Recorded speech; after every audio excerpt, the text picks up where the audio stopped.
Hello po mga kababayan, si Dante Maravillas.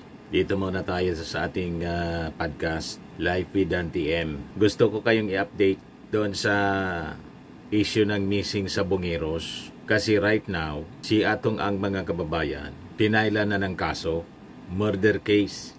Yan yung balita ngayon pa lang mga kababayan. Murder raps filed versus atong ang others tag and missing sa Bungeros case. Nag-file mga kababayan, siyempre, yung pamilya ng mga missing sa Bungeros. Hindi lang murder pala, pati serious illegal detention, complaints, ang final mga kababayan sa Department of Justice laban sa negosyanteng si Charlie Atong Ang and others in relation to the missing sa Bungeros case according to a relative of one of the victims. Kasama ni Ryan Bautista, kapatid ng missing sa Bungero na si Michael, ang mga opisyal ng Criminal Investigation and Detection Group na nagpunta sa DOJ para magsampa ng kaso. Si ang tinuturong mastermind ng whistleblower na si Julie Patidungan kaugnay ng missing sa Bungeros. Yan po mga kababayan yung nag-file. Ito pakinggan natin po sa interview ng mainstream media. Masayang-masaya kasi ito na po yung pagkakataon namin at saka iniintay matagal na po 4 years na. Sir, paulit lang po, ano po yung ipafile ninyong kaso at ano yung sa lobby nyo po doon? Murder po at saka serious illegal detention po. Against kanino po? Ilangatongan po at saka sa mga kasama. So ano pong sa lobby nyo tungkol dyan na magpapile? Siyempre masayang-masaya po dahil 4 years po namin nantay. Ano pangalan nila, sir? Ryan Bautista po. Thank you, sir. Si Ryan Bautista, kapatid ng isa sa mga missing sa Bungeros. Kaya maraming natuwa po sa mga netizens. Secretary Remolla, you're the man, sabi ni Alan Pasahol. Sabi ni Juan Miguel Loyola, finally, pero hanggang saan? Kasama sa zona ng ating Pangulong Bongbong Marcos, yung utos mga kababayan sa ating mga authorities, sa DOJ, sa PNP, na solusyonan ang issue sa missing sa Bungeros. So ito na po siya. Kahit sino pa man yung nasa likod, ang itinuturong mastermind si Atong Ang na napaka-powerful mga kababayan, lalo na during the previous administration. May mga kwento pa na itong si Atong Ang daw, nag-try na mag-donate ng pundos para sa kampanya ng ating Pangulong Bongbong Marcos noong presidential election. Pero tinurn down daw, sabi sa mga usap-usapan. Kasi siguro, siyempre kilala ng ating Pangulo kung sino itong si Atong Ang. Sabi ni Alfredo Abalos, end of the road. Sabi ni Balbino yan, let's wait how. Madugo yan, let's wait how. Sabi ni G. Corrales, pera o hostisya, let's go. Sabi ni Wilbert Cadivida, time is the ultimate truth teller. Sabi ni Ace, for sure, makakaalis siya ng bansa. Sabi ni Delphine Alfonso, kapag hindi pa naman makakuha ng hustisya ang mga pamilya ng mga nawawalang sa Bungero, ay talagang wala na akong believe sa hustisya dito sa Pilipinas. Sabi ni Alexander Tolentino, daang milyong usapan diyan. Sabi ni Totoy Manalo, dapat walang piyansa. Sabi ni Yamamoto Sayori, sana nga para mabigyan ng hustisya yung sinapit ng mga nawawalang sa Bungero na hindi man lamang nabigyan ng maayos na libing at dasal. Hindi ugaling tao ang ginagawa ng mastermind. Walang kaluluwa, walang puso. Ginagamit niya ang bilyones na pera para tapusin ang buhay ng mga tao na hindi siya ang nagsilang at nagpalaki. Hindi karapat-dapat na maging mayaman kasi mapang-api sa kapwa. Talo pa ang Diyos kung humusga sa kapwa. Maraming mayayaman din, bilyonaryo, pero hindi mapang-api sa kapwa. Sabi ni Roel Clarin, hulihin si Atong Ang at ang mga kasama niyang ikulong habang buhay. Sabi ni Ace Basalyote, maraming mamamayan ang matutuwa at sa wakas nakakuha din sila ng hustisya at kasama sila sa kumain ng tilapyang galing sa Taal. Sabi ni Marvin, sigurado hindi iyan makukulong. Marami siyang perang pambayad. O ngayon, yung dalawang kapatid ni Jolie Patidongan na ang sabi, maraming alam, nasa custody na ng Philippine National Police matapos silang aristuhin. Yan. Yung dalawang kapatid ni Jolie Patidongan, whistleblower po, na siyang nagturo kay Atong Ang. So sabi dito sa balita, whistleblower Jolie Dondon Patidongan confirmed that his two brothers also have information about the case of the missing Sabongeros or cockfighting enthusiast as boss work for businessman Charlie Atong Ang, who is being tagged as the alleged mastermind in the disappearances. Sa exclusive report ni Emil Sumangil ng GMA, sinabi ni Patidongan ng kanilang kapatid o ang kanyang kapatid na si Jose and Ilakim, inutusan ni Atong Ang na magtago sa Cambodia noong 2022. May nasaksihan siya sa patayan kaya iyan pinaalis ni Mr. Atong Ang dito sa bansa. Yes, pinalayas gawa na nang sila ang magwi-witness nandoon sa kanila lahat. Sila yung mahalaga, sabi po ni Patidongan. Pero sabi niya, si Atong Ang may iba pang rason kung kaya pinadala sa abroad yung kanyang mga kapatid, yung dalawa niyang kapatid. Pinapapatayan sa grupo, sa totoo lang, kaming tatlo ang susi talaga nito para malutas tong problema na ito. Malaki ang maitutulong nila rito, sabi ni Patidongan. Ayon sa kanya, yung kanyang kapatid na si Ilakim was the one na caught on CCTV na nag-withdraw ng pera sa ATM card. Nag-withdraw ng pera using the ATM card ng isa sa mga missing Sabongeros na si Milbert Jan Santos. Yung sa ATM, yung nag-withdraw, isa kong kapatid yan dahil inutusan ng mga pulis para i-check-in ang account kung malaki ba ang panalo.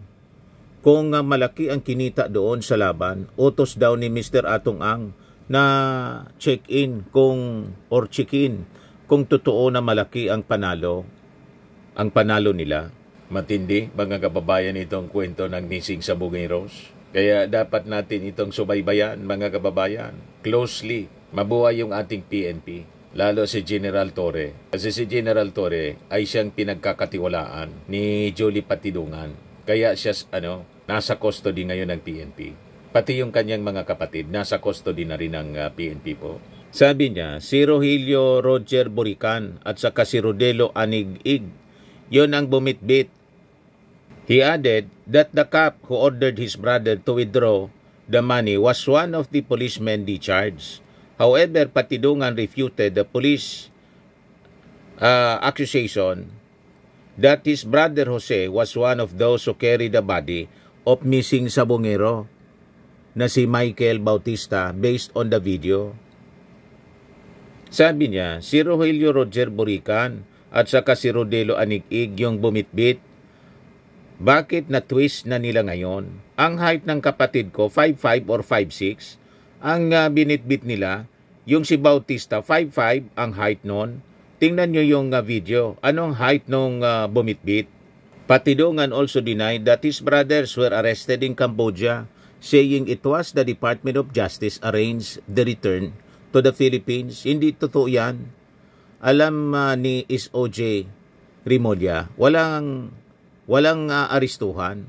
Pinatakas ko mismo yung dalawang kapatid ko dahil pinapapatay ni Atong Ang doon.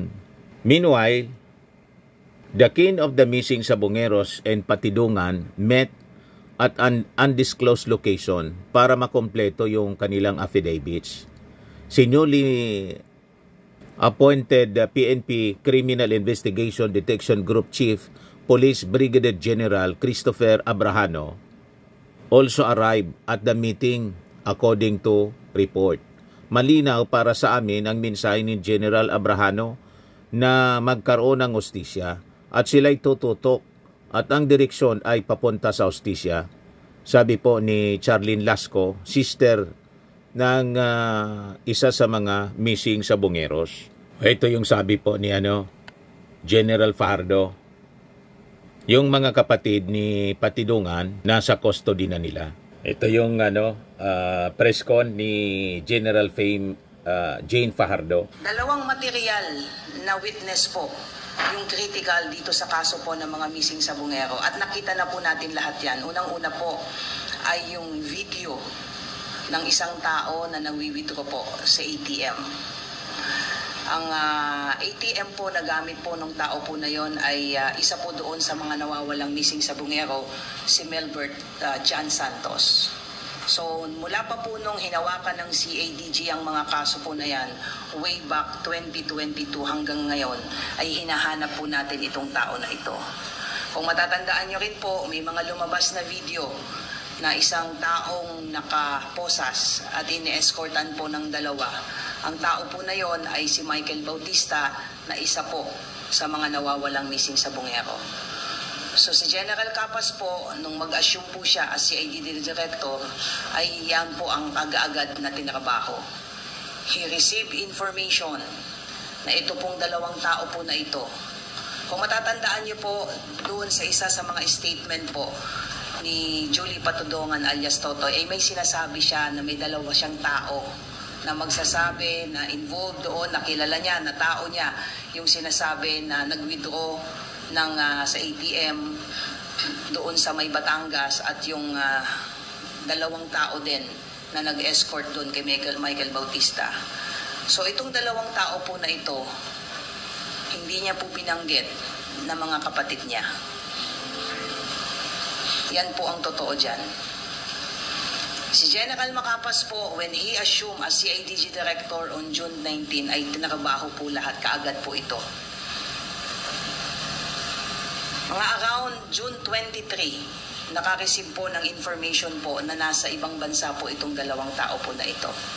Identified na po natin kung sino sila. Noong June 24 po, again, may timeline po tayo para lang to set the record straight. June 23, na-receive po, may naka-receive po ng information si General Macapas na itong dalawang tao na sinasabi natin, na pinangalanan naman na niya, si Jose Patidongan at saka si Ilakim Patidongan. So yung informant na nagbigay sa kanya ng information ay pinaka-assess po ito at around June 26, General Macapas coordinated with the Bureau of Investigation for the immediate facilitation ng kanilang pagkuha dun sa mga tao po na ito. Initially, ang una pong plano ay na-monitor natin doon sa isang bansa, sa Southeast Asia na bansa. Yan po ang una. So, nag-co-plan po, nag-formulate po ng case operation plan po ang CIDG led by General Macapas po. Mga July 15 po, pinaka-assess po yan at kinonfirm po ng ating informant na from dun sa isang Southeast Asian country ay lumipat po yan sa isa pang bansa. So immediately nung ma-confirm po na gumalaw po itong dalawang tao po na ito, ay nag-request po ng July 15 po ng Foreign Travel Authority po ang team po ni General Macapas po.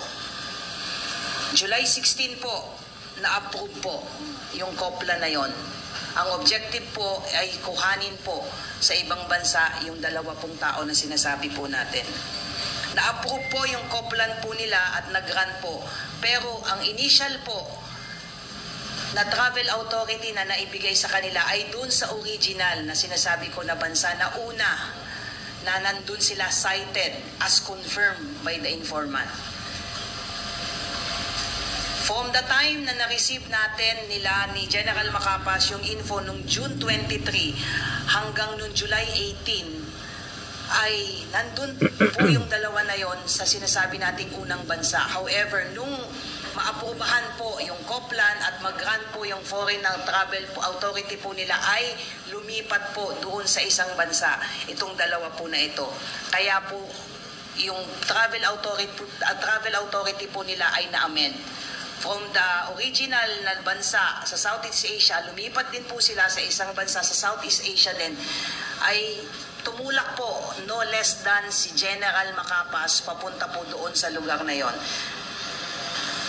Kinuha po nila yon, yung dalawang tao po na yon, with no fanfare, with no ingay whatsoever, because these two gentlemen are very critical po sa investigation. At na-find out nga po natin, na-confirm natin na itong tao po na ito, si Jose Patidongan, ay merong pong outstanding warrant of arrest. At yung isa po na si Elakim Patidongan, nung makuha po yan ni General Macapas mismo, na napakatahimik, walang ingay, hindi natin pinaputok sa media kasi nga gusto nating makuha itong dalawa na ito dahil naniniwala tayo ito yung mga missing link doon sa mga kaso ng missing sa Bungero. Kinuha po sila at binalik po sila dito sa ating bansa. Dumating po sila July 22 po na napakatahimik po. Nung pagbalik po nila dito at nag-record check po tayo regarding po dun sa kaso ni Jose Patidongan na robbery, we found out, the CIDG found out na convicted na po ito. Meron na po siyang conviction. So we don't have any other recourse kundi i-turn over po, i-return yung warrant at in compliance doon po sa order ng court ay isinorender po siya at dahil nga po siya may conviction. Ito pong si Elakim Patidongan, nung nakuha po siya doon sa sinasabi kong Southeast Asia na country po, ang gamit po niyang passport ay sa pangalan po ni Robert Bailon. So nung dinala po sila dito, it was a decision na kailangan po siyang kansampahan ng kaso with respect po dito sa paggamit po ng alias na Robert Bailon. It was a legal strategy. Hindi po natin sila po pwedeng i-hold lang. Wala pong problema kay Jose Patidongan dahil po may warrant of arrest, may conviction pa siya. But with respect kay Elakim Patidongan ay meron pong clear violation po ng batas. So it was a legal strategy on the part of the CIDG na sampahan po ng kaso yan. Otherwise, masasampahan po sila ng kaso ng arbitrary detention. Ituloy natin. Medyo naputol. Totoo po bang may na-arrest kung kapatid ni alias Totoy Patidongan ang CIDG? Linawin po natin yung issue po na yan. Nung mag-assume po si General Macapas as CIDG Director po, the first marching order given by the GPNP po ay i-resume po o siguraduhin na yung kaso po ng missing sa Bungero po ay matutukan. So immediately, General Macapas ay gumalaw po at knowing General Macapas, alam niyo naman po yung background po ni General Macapas. He is a seasoned intelligence officer. He is instrumental in the arrest of Alice Guo. He is instrumental in the arrest of Apollo Kibuloy and many more. So, he immediately get down to business at galing pala ito si General Macapas. Dalawang material na witness po yung critical dito sa kaso po ng mga missing sa Bungero. At nakita na po natin lahat yan. Unang-una po ay yung video ng isang tao na nagwi-withdraw po sa ATM. Yan po siya. Kaya lang blinerd siya, mga kababayan. Yung mga kapatid ni Jolie Dondon Patidongan. Pero si Jolie Dondon, nagpakilala na po ng kanyang muka. Yung kanyang mga kapatid, siguro sa mga susunod na araw, magpapakilala na rin ang kanilang mga muka. Sabi ni Fajardo, General Fajardo, the Patidongan brothers could corroborate the revelations of Jolie Patidongan as they had direct participation in the kidnapping of two cockfighting enthusiasts. Ngayon, si General Macapas has been accused of muddling the investigation into the case of missing sa Bungeros. Pero sabi po ng PNP, dinefend siya ng PNP, saying police would not have tracked down the location of Patidongan's brothers if not for the efforts of Macapas. It is very unfair, anya, for General Macapas, in the light of allegations that he is trying to muddle the investigation. In reality, the man is working. Fajardo noted that when Macapas became CIDG Director on June 19, he worked on bringing Jolie's siblings back to the country through his intelligence sources and delivered results in just over a month. Dagdag pa ni Fajardo that Macapas had reservations when PNP Chief General Nicolas Torre asked him to lead the CIDG, a post for a 2-star general, as he is set to retire in less than a year and is no longer qualified to be promoted to Major General. He relented eventually, agreed to be appointed as CIDG Director. However, Macapas requested to be transferred to another post to give way to other generals who are qualified for promotion. So yun pala yung nangyari, mga kababayan. Naintriga pa yung butihing general. Ganon talaga eh. Minsan may kalituhan sa kwento. Pero nalinaw na po ni General Fajardo. So yan po mga kababayan, so subaybayan natin yung mga developments nito kasi ang utos ng ating Pangulong Bongbong Marcos, tutukan itong issue ng missing sabongeros para mabigyan ng hustisya yung kanilang mga pamilya. And this time si Atong Ang, mga kababayan, kinasuhan na po ng murder at iba pa niyang mga kasama. Hindi man nabanggit kung kasama si sa kinasuhan. Walang pangalan, in others lang yung sinabi. Baka lumabas sa mga susunod na araw kung sino-sino pa ang mga kinasuhan. Si Patidungan, pati si Gretchen Barreto po, actress Gretchen Barreto, ay sinangkot. Anyway, so yun po mga kababayan, ang latest development ngayon. Kung hindi pa po kayo nakasubscribe dito sa ating bagong YouTube channel, Life with Dan TM, click subscribe ninyo po. At itong ating programa, hatid sa inyo nitong napakagandang product nating binibenta online. I am Worldwide Amazing Pure Organic Barley Powdered Drink Mix from Australia. Kung gusto niyo magnegosyo nito online, mag-message lang kayo sa amin. Pwede doon sa aking anak na architect entrepreneur, magpa-orient lang po kayo.